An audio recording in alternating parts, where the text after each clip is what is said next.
no es pot sortir sense resar una novena a Sant Urbà. On és el seny i la moral s'ha perdut tot lo primordial. Nostre Senyor d'Oriol... Puta nit i bona TV3. Reivindiquem la lliga del bon mot i eliminem el collons refot. El cap de cony, el capsigrany, el putiner, el malabarany, el drop-porruc, bèstia animal, entre cometes, carcamal. No han calgut més de 50 programes, 50 nits, perquè el Late Night Zona Franca de TV3 estigués a l'ull de l'huracà polític.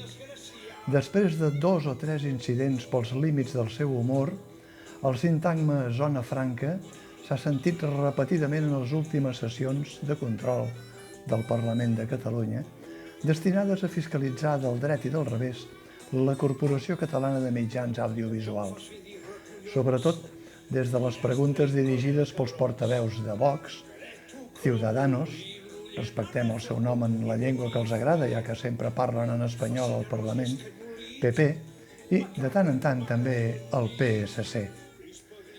Tots, com es veu, partits nacionalistes o ultranacionalistes espanyols que tenen el dit posat a l'ull de la televisió catalana, ja sigui sobre el Polònia o sobre qualsevol altre programa més o menys irreverent que traspassi els límits que ells s'han marcat, ni que, per sota, es morin de ganes d'aparèixer-hi o veure-s'hi esmentats.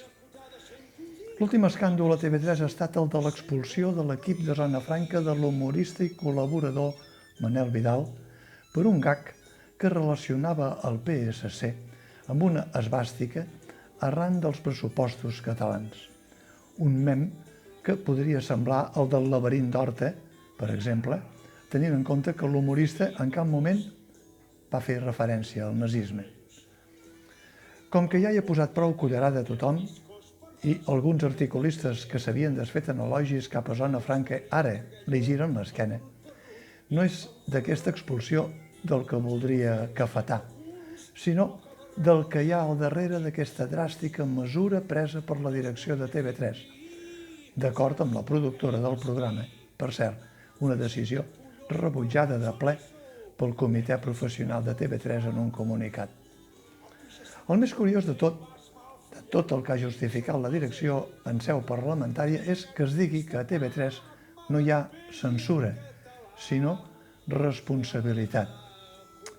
Home, es pot anomenar com es vulgui, però si els pitjors censors que ha tingut el regne aixequessin el cap, segurament que també dirien que no censuraven, sinó que vetllaven per la responsabilitat, la del règim establert, esclar. El cas és que, arran d'aquest incident, s'ha fet públic el que potser és una estranya norma en temps de llibertat d'expressió, que el guió i el contingut del programa Zona Franca passa cada dia per una revisió prèvia de TV3 abans d'enregistrar-se, perquè ara ja se sap que és un fals directe elaborat unes hores abans, per controlar tot el que després sortirà a la pantalla. S'entén que la direcció actual de TV3 pertany a una nova generació que sovint és la de l'oblit i la desmemòria. No en tenen cap culpa. Els que hem passat i patit d'una manera o altra l'autèntica censura, sabem que aquestes supervisions són sempre un control polític. Fa més de 50 anys, entre el 1968 i el 1969, quan jo mateix, m'autocafeto i me n'excuso, presentava un programa radiofònic en directe, de cara al públic i en català, el règim franquista va decretar l'estat d'excepció al gener del 1969 i les autoritats pertinents de la dictadura, que començava a fer aigües, van obligar a revisar anticipadament els guions o els continguts musicals de tots els programes radiofònics. Una mesura que es feia impossible de complir en un programa en directe rigorós, en públic i amb una part considerable d'improvisació al marge del guió. No cal dir que vam decidir que el programa tancaria el micro, i el vam tancar, entre altres coses perquè era inadmissible admetre un control polític d'aquella mena en un magazín cultural on, evidentment, actuava gent jove de la cançó del moment, de les arts o de les lletres que es movien encara en la semiclandestinitat. Em temo que els que van imposar aquell estat d'excepció radiofònic potser no en deien tampoc censura i ho titllaven segurament de responsabilitat. De responsabilitat, esclar, per mantenir encara viu el sistema de la dictadura al qual s'aferraven com un clau roent.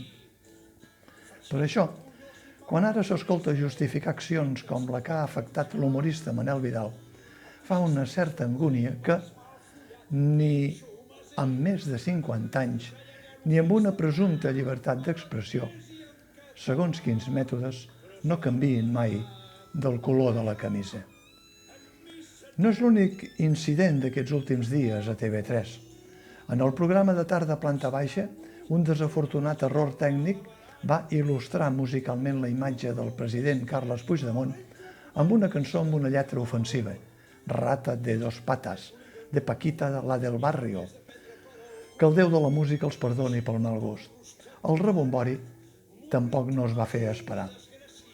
La direcció de TV3 i la del programa van justificar aleshores que havia estat un error tècnic involuntari per culpa del directe i la coordinació.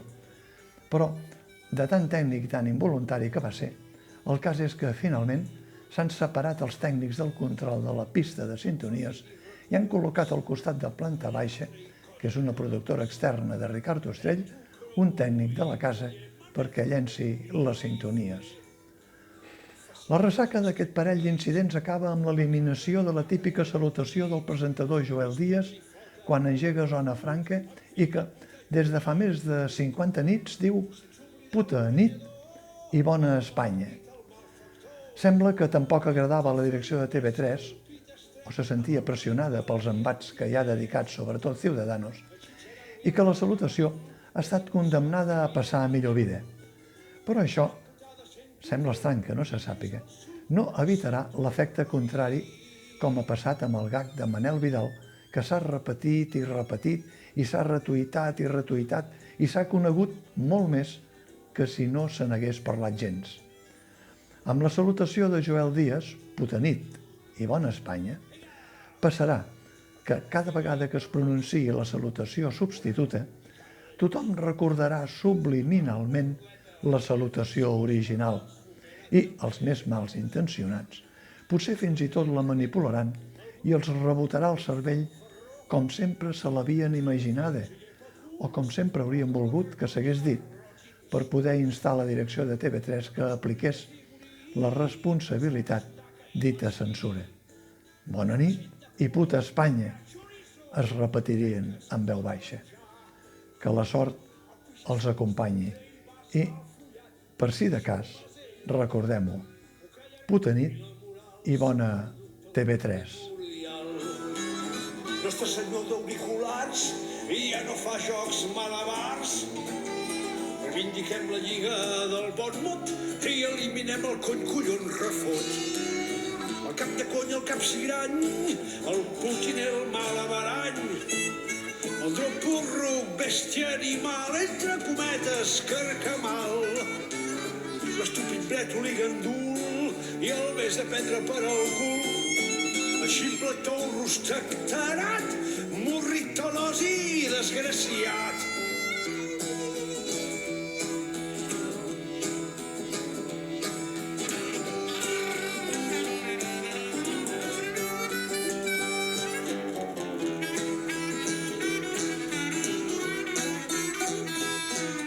Tampoc fa fi dir recollons, pollastre i colla de cabrons, careto, cromo i gruller, manefla, cuc i botifler, fascinerós i escanyolit, macarra, tomàquet i bandit, crispa, grifota o bé banyut, amb fill de puta i orellut.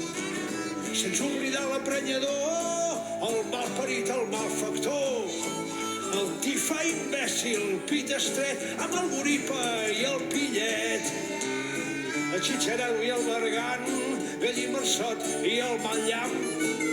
Quina putada sento dir, i més al sud sento roí.